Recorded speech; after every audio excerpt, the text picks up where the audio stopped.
All right, so welcome back. In today's video, I'm gonna be going over the best Warzone 2 settings, Season 1, Modern Warfare 2, Warzone 2 settings for my console users, my PS5, PS4, Xbox One players on Warzone 2. And I'm gonna be honest, I think the game actually kind of runs better on console for now than on the PC, unless it's just my PC. But that's besides the point. Getting into these settings, we have a bunch of different things here, and we're gonna go over how to add your favorite settings on to the quick settings tab in a second. But getting started with the controller settings, my personal preference has always been tactical with flipped on, which means I shoot with the top triggers R1 and L1 because it's faster than the bottom triggers. So I'll shoot with the top bumpers because it's faster. There's less of a delay whenever you have to do the whole thing for it to registrate. You can change that. There's a dead zone now for that, but we'll go over that in a second. My personal pick is tactical because I can slide with the right stick. Now this year we can't really slide cancel like that anymore, but I've always been used to that, and then also used to mailing with circles, so that's how I kind of play. And then also there's other things you could try, like bumper jumper tactical, and yeah, bumper ping if you want to do that. I don't know if you want to try that. Next we got stick layout preset. I always keep that to default. Controller vibration, if you're on next gen, you have this option, and I have this off. I personally don't like it. You may like the immersion of it, but I don't. It kind of throws me off a little bit. Also with the trigger effect, it also kind of throws me off there whenever I do have that the trigger effects. I mean, it's cool for the immersiveness, but it's not good if you want to get dubs and all that. Kind of distracts you. Horizontal stick sense. Now my sensitivity has always been kind of like on the lower side, around 6, 7, 8, 9, 10, and I think for this year 8 is pretty good since we do have FOV on console, and you could kind of see more. You see a lot more, and I don't feel like you need like a really high sensitivity, but personal preference. Sensitivity is all personal preference. And also sensitivity multiplier, I have this. I always tune it down just a little bit. It says it only affects in multiplayer, but it affects in Warzone too. It's kind of like the sensitivity for like your ground vehicles, air vehicles, and stuff like that. I always tone it down a little bit. Vertical aim axis, leave all of these to standard. You don't want to be messing around with having your thing inverted. Left goes right, right goes left. You don't want that. Let's go to gameplay. Aim down sight behavior, hold, that's normal setting. This is another normal setting. Keep that normal. Automatic sprint, you can have the option to have automatic tactical sprint. I don't feel like there's a need to have it this year because of, you know, how the movement's kind of just nerfed in Warzone 2. So personal preference, I've kind of been playing around with both, and sometimes I got pretty used to automatic tactical sprint, so that's what I'm probably gonna keep using. But it's all personal preference. If you want to hold down the stick to tac sprint, you could do that, or you could just hold up the button and get the fast automatic tactical sprint. All personal preference on that one.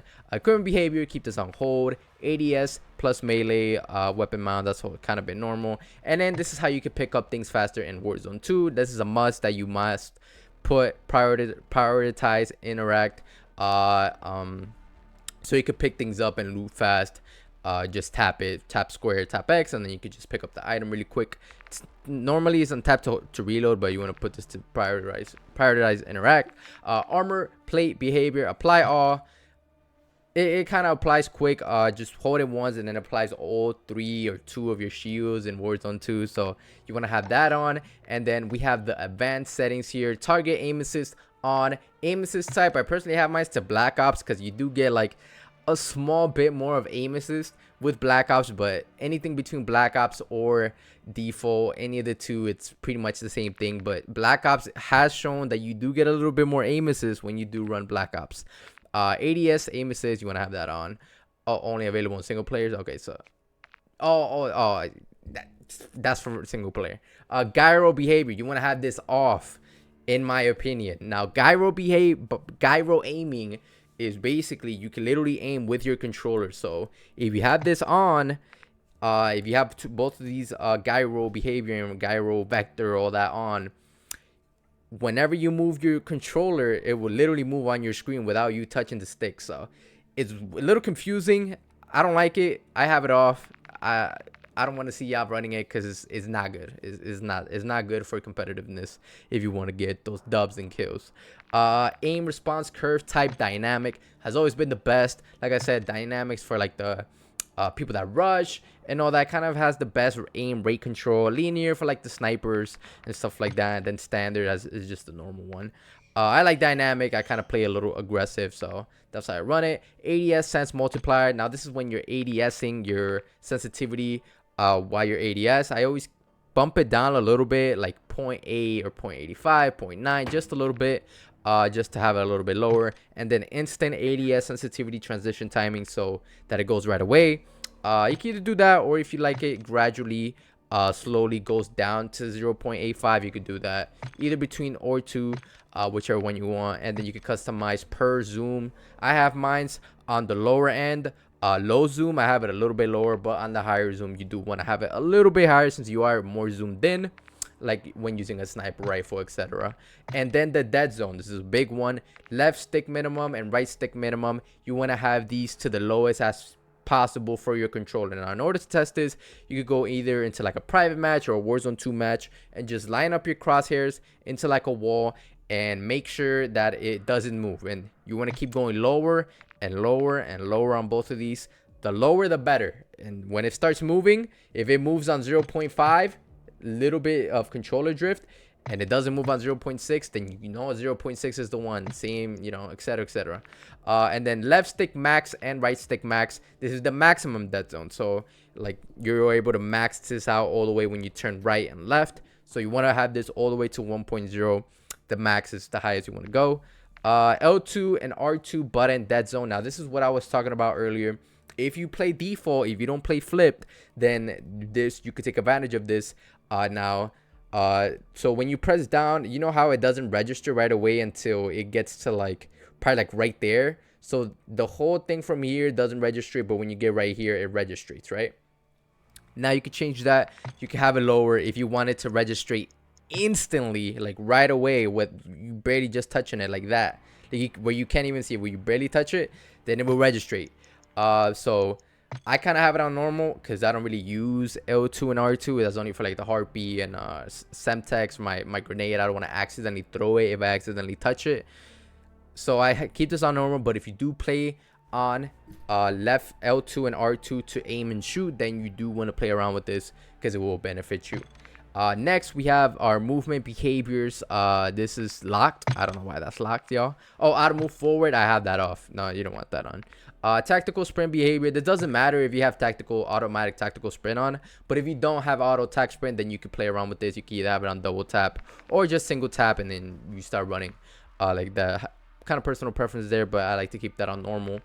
Ground and mantle, I personally have this off, and normally it is on, but I kind of like doing it manually. Sometimes it automatically mantles you. And then also when you're on airborne mantle, the only one I would do would probably be partial. Let's say I'm falling off a building and then, you know, it grabs me by itself. Maybe, but, you know, sometimes you're stuck in that weird animation. So I keep that off. Also with the auto ground mantle, keep that off. I like to do it manually. And then invert slide, standard. You don't want to have your thing inverted. Movement underground, movement plunge freely, look down and move forward to plunge underwater. I have mine's on movement, sprint and look around, down, plunge underwater. I don't really know how the whole water mechanic works, I'm gonna be honest, y'all, but I just have this on movement. Parachute auto deploy, have that off so you can land lowers to the ground. And sprinting door bash, it's kind of when you bash through the door quick. I have that on. I like, you know, doing that, getting through buildings quick. Ledge hang behavior, you can either have this on mantle only or movement based. I have this on mantle only because whenever you're on hanging on the ledge, you don't want to be just, you know, boom. And then ADS stick swap off. This kind of just like normal settings off. Backpack alternative control, actually I've never seen this one. Use the movement stick to navigate the backpack interface, and this will, oh no, I keep that off. I like just doing it, scrolling through. Kind of just normal. Weapon mount, just keep all of this normal. Delete ammo switch if you can. I have that on. And then quick C4 detonation, have it off so you could throw as many C4s as you want. And short delay to recenter your camera. And yeah, all of those other ones are just normal. Next we have our graphics, which will make your game look better. On-demand texture streaming. If you have good internet with no cap, then you might want to have this on. You will get a little bit of better high quality textures in your game. If not, you can have it off. It's totally fine. You waste less internet. But if you have good internet and you don't have a data cap with your internet service provider, then might as well have it off. You get better textures. World motion blur and weapon motion blur, I have it off. But if you want to have weapon motion blur on, you can. It looks a little bit more smoother in game. And then field grain all the way to 0. Depth of field view off. If you like kind of like the focusing animation, then you can have it on if you want, but I personally have it off. Fidelity CAS. Now this is a big one. You want to have this on with fidelity strength all the way to 100, especially if you're on next gen. You want this on. It makes the game look way more better. If you have this off, you're missing out a lot, especially on the next gen consoles. Actually, I don't even know if last gen has this. I think it's only current gen or next gen, whatever. PS5 and Xbox Series S and X. FOV, you already know what to do with this one. 120 or 100, whatever you want. But make sure you have it unaffected so you get less visual recoil. With wide, so the weapon does take up less space in your screen. Third person field of view, I also have this to maxed out. To wide, you actually want to do this on wide to do that there. So it takes up less of your screen. First person camera movement, you want to have the movement to least. You kind of get like that weird shakiness when you have it at 100, so make sure it's at 50. Third person ADS transition, third person when you're in third person doing the third person thing. Game perspective, I don't like that helmet cam. I'm not a big fan of that. Brightness all the way to 50. Keep it at 50. Don't change it, or else your game is gonna be looking all whited out. And then safe area, I have it to the smallest, just so you know my eyes don't have to travel all the way to the corner of the screen. I know it's weird, but that little bit, you want the most advantage on your opponent, even if it's like the smallest amount. Now audio mix, headphone, bass boost. Kind of think of this as bass low or low bass on Warzone 1. So it's kind of like the version of it on Warzone 2. Headphone bass boost. Now personally I have it my master volume to 50. I don't like having it at 100 because it's gonna blow your eardrums out. Music volume, I probably always have this off, but I kind of like it this year, something new, so I have it at like 10, 12. Dialogue volume 40. Effects 50 is kind of like when you hear all those airstrikes and you know all that. Hit marker at 30. Mono audio, you want to make sure you have this off unless you have a headset or like one of those little earphone things that only work on one side, or only one side of your headset's working. Then you want to have this on. But if you don't, have it off, because then you'll be missing out on a lot on your headphone audios, bi-directional audio. Subtitles off, all that doesn't matter. Voice chat, kind of just your personal preference if you want to have proximity chat on or off. Your mic threshold, open voice chat volume, that's personal preference. You could test your microphone test. So yo. So you could check that out there and get your thing straight, your microphone volume straight, so your teammates can hear you good. And then Juggernaut music off, hit marker MW, or you could go to the classic, whichever one, whatever floats your boat, whichever one you like. And then for interface, normal, default, short, language English, color customization, this is the other big one. Now color filter, this is kind of like the Deratinopia version of this in Warzone 2. It's just they don't have a name. So this is kind of like the yellower one. This, I think, is the Tritanopia or whatever it's called on Warzone 1. And then this is the other one. This is kind of like the more bluish tone, yellowish tone, and that other tone. You can have it off, but I like mine's on filter too, because you get more of those juicier saturated colors, more clarity, more saturation on your actual in-game colors, and it makes the game look a little bit more color accurate.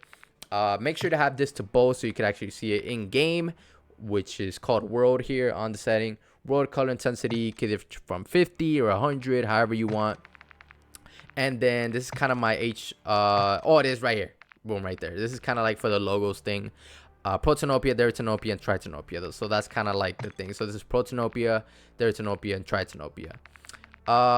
And then this is like the things, just like the little logos. I just customized them. You can change the colors however you want, for like when you're looking at the mini map in multiplayer, see how things look however you want, you know. Subtitles all off. Did I already go over this? I feel like I went over subtitles already. I don't know. Minimap square, minimap rotation on, compass. I like to have that on. I like to have my crosshairs on, crosshair bobbing. What is this? The crosshairs is centered on the screen. Slightly follows the camera when moving. Okay, no, I want that off. I want that off actually. I don't want the thing moving. I mean, if you want it moving, you can, but doesn't matter. Hit marker visuals. I like having the hit marker visuals show me when I get hit markers. Damage base hit markers, yes. Full name, or you could go abbreviated if you don't want it to take up a good amount of your screen. And then telemetry, I had these all on. Kind of see like you're peeing and packet loss and all that, so that's cool. You can have your connection meter if you want that on. Gameplay tips and all these effects. Turning off the 3D effect in menus can reduce motion sickness. Also, this is like the motion thing. Oh, I see. Okay, so I'll just keep that off. And yeah, y'all, at this point, focus can help alleviate motion sickness. So depends if you're sensitive with motion sickness, you can either turn that on or off. And then here you can finally enable or disable crossplay on the account and network interface. And then this kind of like just other stuff here, like more personal stuff there. Like the profanity filter and all that right here. If you want that off, I keep that off so I can see what people are saying. And then back to the quick settings now. In order to adjust these, is if you want to favor, let's say I want to put my controller vibration. I sometimes want it on, I sometimes want it off. So what you're gonna do is press triangle, and it will add it to your favorites on here. So whenever you go here, it's gonna be right there, and you could remove it with triangle or Y, and then you back out. Next time you go, it's not there anymore. So I took a few out. Like I added the FOV in, I added the on-demand texture streaming because I sometimes turning on or off depending on how things are going. And yeah, y'all, I'm probably gonna take this away. I don't play keyboard. So yeah. So hope that made sense. Hope these made sense and made your game look better, play better. There's one more here in the in-game settings if you want to like go a little bit more in depth with the actual colors. If you go here, accessibility and the display and sound, color correction, you could actually add even more filters onto your game. So if I move my face real quick, y'all can see right there, boom, bop. Y'all kind of have like the enable color filter, and you have their Tenopia, Protanopia, Grayscale, Tritanopia, and you could adjust the intensity here. And yeah, y'all, there's a decent amount of settings for console now, and it's pretty exciting. It's kind of like we can compete really with PC players now. We have the FOV. The only thing they have is kind of like different texture settings and stuff like that. Nothing too big. But yeah, y'all, let me know what y'all think about my settings video for Warzone 2 Season 1 Modern Warfare 2 for my console players. Take care, y'all, and fry out.